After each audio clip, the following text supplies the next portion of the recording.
The BC government today announced it's tearing down ICBC's waterfront headquarters in North Vancouver to build a new housing tower.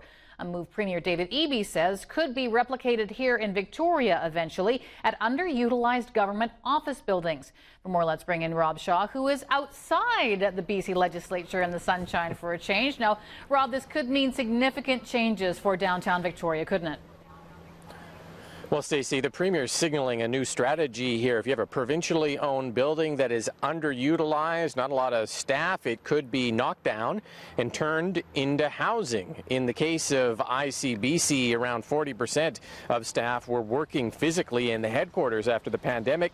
So they're moving to new leased office space, and that headquarters, prime real estate, right by the C-Bus terminal in North Vancouver, will become hundreds of new condos. In Victoria, you've also got lots of prime government buildings downtown as well. There are fewer civil servants working in person. The government is hiring more people virtually outside the city, and lots of empty space. Could that mean provincial offices here turned into housing? I asked the Premier the question today. Here's his reaction and that of the opposition.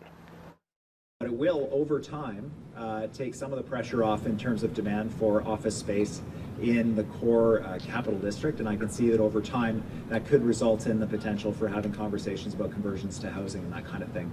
We're not currently there, but certainly that is something that could happen. It is a good idea. It's just how are we going to go about doing this? And I've actually had some interesting conversations with some providers in Ontario right now, in Toronto. They're actually coming up with agreements with some of the large commercial landlords, and they're actually going in and they're taking 2 or 3 floors of a building where somebody has moved out, and they're converting that into co-housing in a building that still has existing commercial tenants in it. So there's some really interesting things that we can look at doing, and we don't always have to knock something down and try and build something bigger.